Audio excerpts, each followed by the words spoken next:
नमस्कार दोस्तों, नॉलेज मंडली में आप सभी का स्वागत है। आज की वीडियो में हम करेंगे MCQ on general provident fund and CPF rules part 7। These questions are very much important for the post of principal, vice principal in EMRS, KVS, NVS, NCT conducted by UPSC। सबसे पहला question है 121 withdrawal from GPF for housing purposes is allowed up to maximum of. आवास उद्देश्यों के लिए GPF से निकासी की अधिकतम अनुमति है, कितने रुपए तक की अनुमति है? अगर हाउसिंग पर्पजेज के लिए एडवांस ले रहे हैं, विड्रॉल करते हैं जीपीएफ से।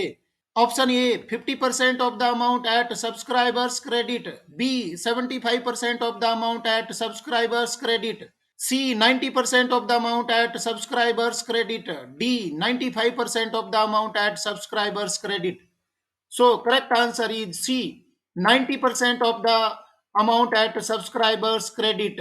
उसके जितना भी अकाउंट में, जीपीएफ अकाउंट में जो क्रेडिट होगा उसका 90% तक मिल सकता है, क्योंकि वो विड्रॉल कर रहा है फॉर हाउसिंग पर्पजेज। सही उत्तर हो जाएगा C. Next question 122 withdrawal from GPF for acquiring oblique constructing more than one house is. एक से अधिक घर अधिग्रहण या बनाने के लिए जीपीएफ से निकासी की अनुमति है। क्या ये अनुमति मिलती है एक से अधिक घर बनाने के लिए? ऑप्शन देखते हैं। A permissible, B not permissible, C permissible for acquiring oblique constructing a house at the place of employee's duty when it is different from the place where he already owns a house, D none of the above. So correct answer is C, permissible for acquiring oblique constructing a house at the place of employee's duty when it is different from the place where he already owns a house। मतलब जहां वो duty कर रहा है वहां पर अलग house के लिए कंस्ट्रक्शन करना चाह रहा है तो उसको मिल सकता है। जो कि प्लेस है पहले से उसका घर है उससे अलग है, तो निश्चित रूप से इसके लिए एप्लीकेबल हो सकता है। ऑप्शन हो जाएगा सी। अगला सवाल देखते हैं 123 final payment from GPF shall be payable to the nominee in case of. GPF से अंतिम भुगतान नामांकित व्यक्ति को देय होगा यदि। कौन सी परिस्थितियों में देय होगा? जीपीएफ से अंतिम भुगतान है वो नामांकित व्यक्ति नॉमिनी को देने के लिए। ऑप्शन देखते हैं। A subscriber's death while in service, B subscriber being missing or disappearing, C, either A or B, D, all of the above। Correct answer is C, either A or B। Subscribers death while in service, अगर subscriber की death हो जाती है जबकि वो सेवा में है, या दूसरी सिचुएशन में subscriber being missing or disappearing, वो गायब हो गया है और उसका मालूम नहीं चल रहा है, तो जो नॉमिनी होगा उसको फाइनल पेमेंट है वो किया जा सकता है। सही उत्तर हो जाएगा सी। Next question 124. A government employee who joined service on 1st April 1995 retired from service on 31st December 2021. He is yet to receive final payment from GPF. He can change his nominee up to।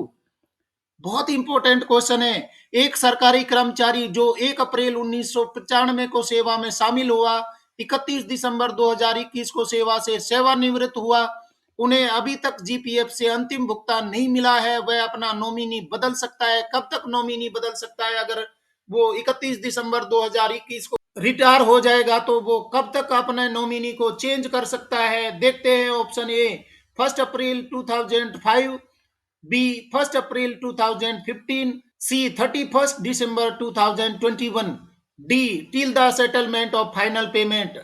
So correct answer is B, till the settlement of final payment वो nominee को change कर सकता है। D option सही हो जाएगा। Question number 125, the amount of benefit allowable under deposit linked insurance scheme is equal to the average balance in the subscriber's GPF account during the immediately preceding. मतलब क्या है? जमा लिंक्ड बीमा योजना के तहत स्वीकार्य लाभ की राशि ग्राहक के जीपीएफ खाते में तत्काल पूर्ववर्ती के दौरान औसत शेष के बराबर है। Option A 3 months, B 6 months, C 1 year, D 3 years. Correct answer is D, 3 years, 3 साल तक की जो जीपीएफ अकाउंट है उसका डिपॉजिट लिंक्ड इंश्योरेंस स्कीम में जमा हो जाएगा। सही उत्तर होगा D. Question number 126, the deposit linked insurance benefit is allowable if the subscriber has put in at least. जमा लिंक्ड बीमा लाभ स्वीकार्य है यदि ग्राहक ने कम से कम कितने साल की सर्विस की है। Option A 1 year service, B 3 year service, C 5 year service, D 10 year service. Correct answer is C 5 year service. Deposit linked insurance scheme में वो अगर 5 साल की सेवा कम से कम कर चुका है तो वो उसमें भाग ले सकता है, उसका वो ग्राहक बन सकता है। सही उत्तर हो जाएगा C. Next question 127, the deposit linked insurance benefit is allowable up to a maximum of. जमा लिंक्ड बीमा लाभ अधिकतम डैश तक स्वीकार्य है, कितने रुपये तक स्वीकार्य है। Option A ₹6,000, B ₹15,000, C ₹25,000, D ₹60,000। Correct answer is D 60,000। 60,000 रुपये तक का जमा लिंक्ड बीमा लाभ है वो अधिकतम उसको मिलेगा। सही उत्तर हो जाएगा D. Next question 128, in case a subscriber is missing and his whereabouts are not known the amount of deposit linked insurance benefit may be paid to his family. बहुत इंपॉर्टेंट क्वेश्चन है, देखते हैं हिंदी अर्थ। यदि कोई ग्राहक लापता है और उसके ठिकाने का पता नहीं है तो उसके परिवार को जमा लिंक्ड बीमा लाभ की राशि का भुगतान किया जा सकता है। ऑप्शन देखते हैं कितने दिनों के बाद में किया जा सकता है। ए along with final payment of GPF balance, B after a lapse of 5 years, C after a lapse of 7 years, D after a lapse of 10 years. Correct answer is C. After a lapse of 7 years, मतलब 7 साल के बाद में उनको मिलेगा। 7 साल तक वो कर्मचारी है वो वापिस आ सकता है, क्लेम कर सकता है। इसलिए फैमिली मेंबर्स हैं वो पुलिस में रिपोर्ट दर्ज करेंगे और रिपोर्ट लेकर के डिपार्टमेंट को सबमिट कर देंगे कि उसका मालूम नहीं चल पा रहा है। और पुलिस है वो ये लिख करके देगी कि कर्मचारी है सारे एफर्ट्स करने के बाद में भी नहीं मिला है, वो कहां पर है। तो 7 साल के बाद में उसको पेमेंट है फैमिली को मिल जाएगा। नेक्स्ट क्वेश्चन देखते हैं 129, deposit linked insurance is allowable if the subscriber has maintained the specified minimum average balance during the period of death preceding the month of death। जमा लिंक्ड बीमा स्वीकार्य है यदि ग्राहक ने मृत्यु के महीने से पहले डैश की अवधि के दौरान निर्दिष्ट न्यूनतम औसत शेष राशि बनाए रखी है। कितनी मिनिमम बैलेंस है वो जमा लिंक्ड बीमा राशि है वो होनी चाहिए उसके खाते में जिस महीने में उसकी डेथ हुई है। ऑप्शन देखते हैं, A 1 year, B 2 years, C 3 years, D 5 years. Correct answer is C 3 years. 3 साल का जो मिनिमम बैलेंस है वो मेंटेन होना चाहिए तब जाकर के जमा लिंक्ड बेनिफिट है वो फैमिली मेंबर्स को मिलेगा। सही उत्तर हो जाएगा C. Next question 130, contributory provident fund CPF is applicable. बहुत इंपॉर्टेंट क्वेश्चन है। अंशदायी भविष्य निधि सीपीएफ कब तक लागू है। एनपीएस लागू हो गया है और आज के वीडियो में हम सीपीएफ स्पेसिफिक क्वेश्चन लेकर के आ रहे हैं। तो आप कह सकते हैं सीपीएफ स्पेसिफिक वीडियो है जहां पर सीपीएफ से रिलेटेड बहुत सारे क्वेश्चन पूछे जाएंगे क्योंकि आप कई सारे सीपीएफ सिस्टम में हैं तो इंपॉर्टेंट हो जाता है आपके लिए ये question. Option A before 31 December 2003, B after 31 December 2003, C before 1 January 2004, D after 1 April 2004।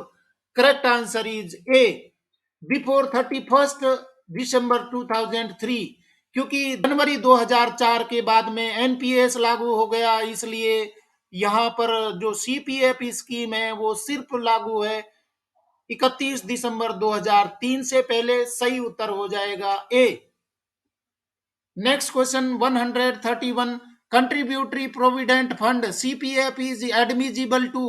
अंशदायी भविष्य निधि सीपीएफ के लिए स्वीकार्य कौन कौन लोगों के लिए स्वीकार होती है, किस पर एप्लीकेबल होती है। ऑप्शन देखते हैं, A every pensionable government servants, B every non pensionable government servants, C. Every daily wages servants. D. None of the above. Correct answer is B. Every non-pensionable government servant. जहां पर pension नहीं मिलती है उनको CPF scheme है वो दी गई थी सरकार के द्वारा। और जो पेंशनेबल जॉब है वहां पर तो जीपीएफ लागू होगा, तो सीपीएफ है नॉन पेंशनेबल कर्मचारी हैं उनके लिए एप्लीकेबल होता है। बहुत इंपॉर्टेंट क्वेश्चन है। करेक्ट आंसर हो जाएगा B. Next question 132. What is minimum amount of subscription in contributory provident fund CPF by a subscriber? ये फिर से इंपॉर्टेंट क्वेश्चन आ गया है। अंशदायी भविष्य निधि सीपीएफ में अभिदाता द्वारा अंशदान की न्यूनतम राशि क्या है? Option A 10% of emoluments, B 6% of emoluments, C 14% of emoluments, D 12% of emoluments. Correct answer is A 10% of emoluments. 10% उसको इमलमेंट्स का सबमिट करना होगा। और डियर फ्रेंड्स जल्दी से बताइए कमेंट में कि अगर कर्मचारी है वो 10% सबमिट कर रहा है तो गवर्नमेंट है उसमें कितना कंट्रीब्यूशन देगी, वो परसेंट आप बताइए कितने परसेंट उसको गवर्नमेंट की तरफ से जमा किया जाएगा, सबमिट किया जाएगा। कमेंट में जरूर बताइए। और जल्दी से बता दीजिए जो जीपीएफ है उसका सब्सक्रिप्शन है वो कितने परसेंट होता है, ये भी कंट्रीब्यूशन आप बताइए। जीपीएफ में सब्सक्राइबर है कितने परसेंट कंट्रीब्यूट करता है, जल्दी से बता दीजिए कमेंट बॉक्स में। नेक्स्ट क्वेश्चन देखते हैं 133।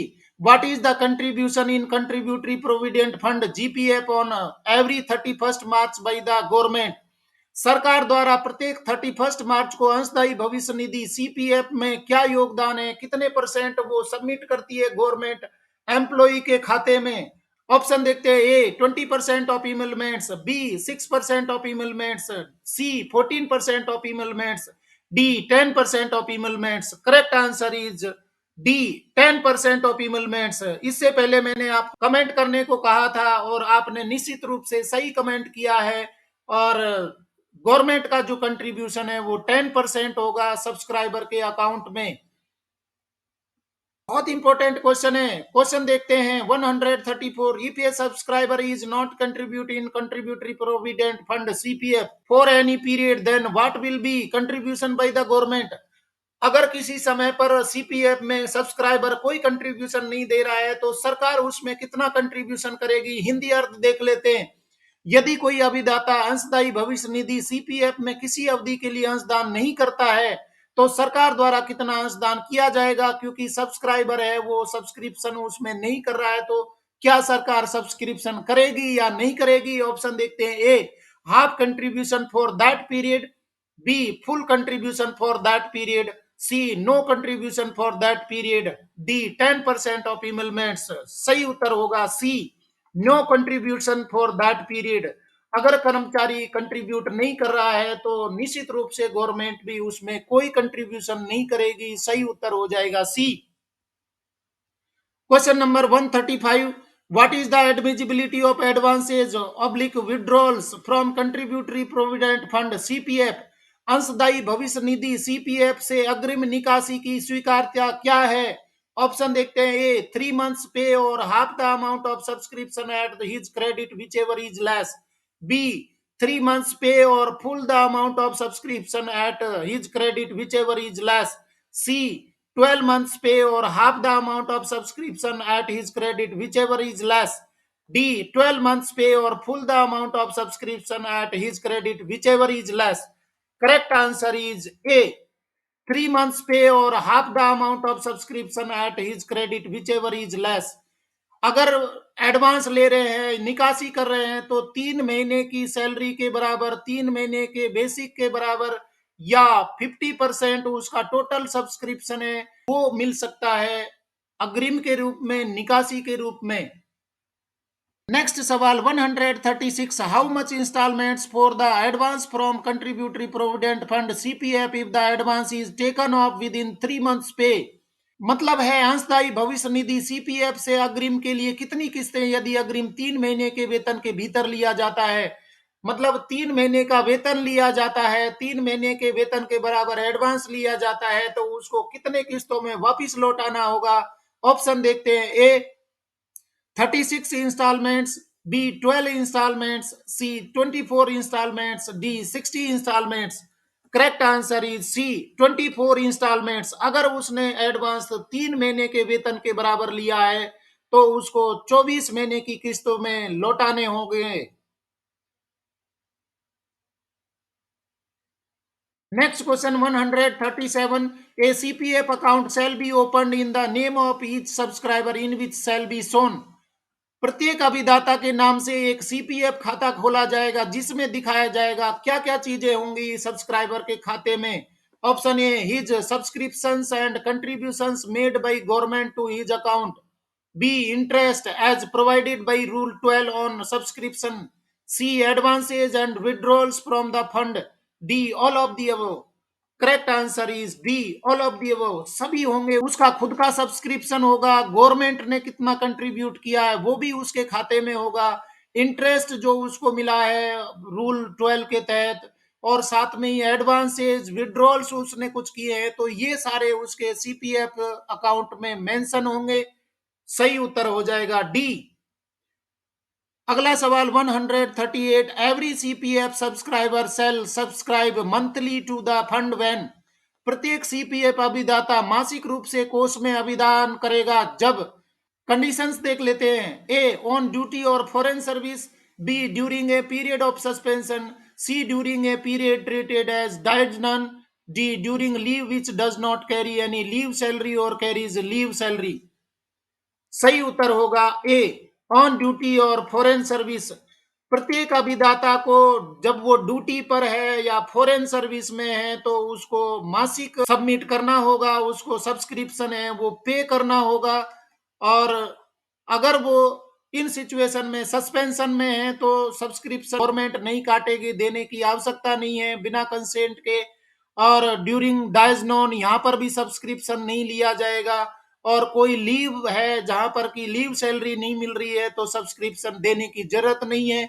ऑप्शन ए सही हो जाएगा। अगर वो ड्यूटी पर है, फॉरेन सर्विस में है तो सब्सक्रिप्शन देना होगा। सही उत्तर हो जाएगा A. Next question 139। The amount of CPF subscription so fixed may be. इस प्रकार निर्धारित सीपीएफ अंशदान की राशि हो सकती है, कैसे हो सकती है देखते हैं। Option A reduced once at any time during the course of the year, B enhanced twice during the course of the year, C reduced and enhanced as aforesaid, D all of the above. Correct answer is D all of the above. वो अपना subscription है वो साल में एक बार घटा सकता है और साल में 2 बार बढ़ा सकता है। इस तरीके के बढ़ाने या घटाने के रूल्स हैं वो लागू हैं, तो सभी ऑप्शन सही हो जाएंगे। करेक्ट ऑप्शन होगा डी। और T20 क्वेश्चन का अंतिम क्वेश्चन है 140। The appropriate sanctioning authority may sanction the payment to any subscriber of an advance from central contributory fund for one or more of the following purposes. उपयुक्त स्वीकृति प्राधिकारी निम्नलिखित में से एक या अधिक उद्देश्यों के लिए केंद्रीय अंशदायी निधि से किसी भी अग्रिम के भुगतान को मंजूरी दे सकता है। कौन कौन से उद्देश्यों के लिए मंजूरी दे सकता है? ऑप्शन देखते हैं, to pay expenses in connection with the illness, confinement or a disability, B to meet the cost of higher education, C to pay obligatory expenses on customary usages like betrothal or marriage, funerals or other ceremonies, D to meet the cost of plot or construction of a house or flat for his residence, and E all of the above। correct answer is E all of the above। उसको अग्रिम मिल सकता है। पहली condition देख लेते हैं, अगर वो बीमार है या इस तरीके की कोई डिसेबिलिटी है तो उसको एडवांस मिल सकता है। Meet the cost of higher education के लिए, बच्चों के एजुकेशन के लिए उसको एडवांस मिल सकता है।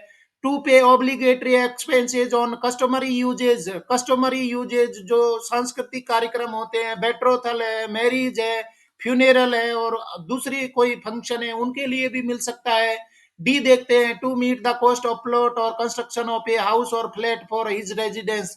उसको प्लॉट खरीदने के लिए, कंस्ट्रक्शन के लिए और फ्लैट खरीदने के लिए एडवांस है वो मिल सकते हैं। तो इस तरीके से फ्रेंड्स आज हमने सीपीएफ स्पेशल क्वेश्चंस किए थे जो कि आपसे रिलेटेड है और परीक्षा में तो निश्चित रूप से पूछे जाएंगे for the post of principal vice principal in EMRS KVS NVS NCT conducted by UPSC. आपके सिलेबस के सारे पोर्शन में अपने चैनल पर लेकर आ रहा हूं, जैसे कि सर्विस रूल्स है, जनरल पार्ट जो होता है, general awareness, general computer, general Hindi, mathematics और इंग्लिश, सारे पोर्शन है वो मैं कवर कर रहा हूं। साथ में एकेडमिक पार्ट भी मेरे चैनल पर अवेलेबल है, अगर आपने नहीं देखा है तो जरूर देखिए और अपनी तैयारी को कंप्लीट करिए। आज के क्वेश्चन आपको पसंद आए हैं तो लाइक शेयर करें और चैनल को सब्सक्राइब तो जरूर करें, क्योंकि नॉलेज मंडली is the right choice. Thank you very much.